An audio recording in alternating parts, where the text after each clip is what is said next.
Hi ನಮಸ್ತೆ ಎಲ್ಲರಿಗೂ. Welcome to life journey channel. ಸಾಮಾನ್ಯವಾಗಿ ನಾವೇನು ಮಾಡ್ತೀವಿ ಅಂದರೆ ಓದಬೇಕಾದ್ರೆ ವರ್ಕ್ ಫ್ರಮ್ ಹೋಮ್ ಕೆಲಸ ಮಾಡಬೇಕಾದ್ರೆ ಮನೆಯಲ್ಲಿ ಇಲ್ಲ ಟೇಬಲ್ ಚೇರ್ ಇರಬೇಕು ಅಂತ ಕಂಫರ್ಟಬಲ್ ನೋಡ್ತೀವಿ. ಕೆಲವೊಂದು ಸರಿ ನಮಗೆ ಬೆಡ್ ಮೇಲೆ ತುಂಬ ಕಂಫರ್ಟಬಲ್ ಅನ್ನಿಸ್ತಾ ಇರುತ್ತೆ.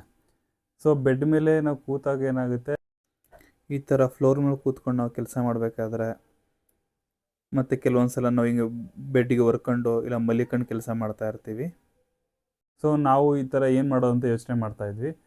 ನಾವು ಥಿಂಕ್ ಮಾಡಿದ್ದು ಮಲ್ಟಿಪರ್ಪಸ್ ಟೇಬಲ್ ಬುಕ್ ಮಾಡೋಣ, ಲ್ಯಾಪ್ಟಾಪು ಮತ್ತು ಸ್ಟಡಿ ಮಾಡೋದಕ್ಕೆ ಯೂಸ್ ಆಗುತ್ತೆ ಅಂತ.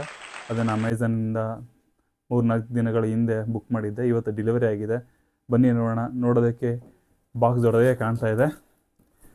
ಅದರ ಡೈಮೆನ್ಷನ್ ಎಷ್ಟಿದೆ, ಎಲ್ಲಿದೆ ಅಂತ ಹೇಗೆ ಅಂತ ನೋಡೋಣ.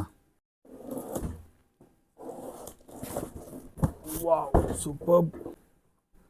ಬಾಬಾ ಅಂದರೆ ಒಂದು 4 kg ಅಷ್ಟು ಬರ್ಬೋದು ನೋಡಿ. ಟೇಬಲ್ ನೋಡೋದಕ್ಕೆ ತುಂಬ ಚೆನ್ನಾಗಿದೆ. ಇದ್ರ ಡೈಮೆನ್ಷನ್ ಎಷ್ಟಿದೆ ಅಂದರೆ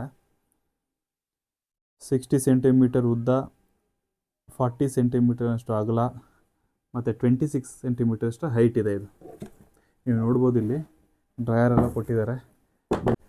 ಎಸ್ ಎಸ್ ನೋಡಿ, ನಾವು ಬೆಡ್ ಮೇಲೆ ಈ ಥರ ಕೂತ್ಕೊಂಡು ಕೆಲಸ ಫ್ರೀಯಾಗಿ ಆರಾಮಾಗಿ ಮಾಡ್ಬೋದು. ಕಂಫರ್ಟಬಲಾಗಿ ಕೂತ್ಕೊಳ್ಬೋದು ಕೂಡ. ನೀವು ಕೆಲಸ ಮಾಡಬೇಕಾದ್ರೆ ನೋಡಿ, ಹಿಂಗೆ ಇಟ್ಕೊಂಡು ಮೊಬೈಲ್ ಕೂಡ ಆನ್ ಮಾಡ್ಕೊಂಡು ನಾವು ಮೊಬೈಲ್ ನೋಡ್ಕೊಂಡು ಕೂಡ ಕೆಲಸ ಮಾಡ್ಬೋದಾಗಿದೆ. ತುಂಬ ಚೆನ್ನಾಗಿದೆ. ಮತ್ತು ಬುಕ್ ಇಟ್ಟರೆ ಯಾವ ಥರ ರೈಟಿಂಗ್ ಮಾಡ್ಬೋದು ಅಂತ ನೋಡೋಣ ಬನ್ನಿ. ಯಾಕೆಂದರೆ ಮಲ್ಟಿಪರ್ಪಸ್ ಆಗಿರೋದ್ರಿಂದ ನಮ್ಮ ಲ್ಯಾಪ್ಟಾಪು ಮತ್ತು ಮಕ್ಕಳಿಗೆ ಓದೋದಕ್ಕೆ ಕೂಡ ಇದು ಯೂಸ್ ಆಗುತ್ತೆ. Main work from home option ಇರೋರಿಗೆ ಮತ್ತು ಮಕ್ಕಳಿಗೆ, ಸ್ಕೂಲ್ ಮಕ್ಕಳು ಏನಿದೆ ಎಲ್ಲ ಬೆಂಡ್ ಮಾಡಿ ಬರೀತಾ ಇರ್ತಾರೆ. ಸೊ ಅದಕ್ಕೇನಿದೆ, ನಾವು ಹೀಗೆ ಕೂಡ ನೋಡಿ ಇಷ್ಟು ಇಟ್ಕೊಂಡು ಆರಾಮಾಗಿ ಕಂಫರ್ಟಾಗಿ ಏನು ಬೇಕಾದರೂ ಬರೀಬೋದು. ಅಷ್ಟು ನಮಗೆ ಈಸಿ. Oh my God. ಈ ಥರ ಇರ್ಬೋದು. ಈ ಕಡೆ ಬುಕ್ ಕೂಡ ರೆಫರ್ ಮಾಡ್ಬೋದು. ಈ ಕಡೆ ಬುಕ್ ರೆಫರ್ ಮಾಡ್ಕೊಂಡು ಕೂಡ ನಾವು ಇಲ್ಲಿ ಬರೀಬೋದು. ಇಲ್ಲಿ ಮೊಬೈಲ್ ನೋಡ್ಕೊಂಡು ಕೂಡ ನಾವು ಬರೀಬೋದಾಗಿದೆ. ಸೊ ಎಲ್ಲದಕ್ಕೆ ತುಂಬ ಕಂಫರ್ಟಬಲ್ ಆಗಿದೆ. ರಿಕ್ವೈರ್ಮೆಂಟ್ ಇದ್ದರೆ ಮನೆಯಲ್ಲಿ ಟೇಬಲ್ ಚೇರ್ ಇಲ್ಲ ಅಂದರೆ ಕೆಲವೊಂದ್ಸಲ ಸ್ಪೇಸ್ ತುಂಬ ಕಂಜೆಸ್ಟೆಡ್ ಆಗಿರುತ್ತೆ, ನಮಗೆ ಎನಫ್ ಸ್ಪೇಸ್ ಇರೋಲ್ಲ. ಅಂಥ ಟೈಮಲ್ಲಿ ನೀವು ಯೂಸ್ ಮಾಡ್ಬೋದು. ಇದು ಬಂದು ನಿಮಗೆ 449 ರುಪೀಸಲ್ಲಿ ಸಿಗುತ್ತೆ, ಅಮೆಝಾನ್ ಸಿಗುತ್ತೆ.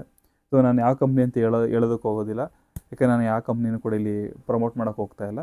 ಸೊ ನಿಮಗೆ ಅಮೆಝಾನಲ್ಲಿ ನೋಡಿ, ನಿಮಗೆ ಯಾವ ಕಂಪ್ನಿ ಇಷ್ಟ ಆಗುತ್ತೆ, ಯಾವ ಕ್ವಾಲಿಟಿ ಬೇಕಾಗುತ್ತೆ, ಯಾವ ಡೈಮೆನ್ಷನ್ ಬೇಕಾಗುತ್ತೆ, ಎಲ್ಲ ಕೂಡ ವೆರೈಟೀಸ್ ಇದೆ.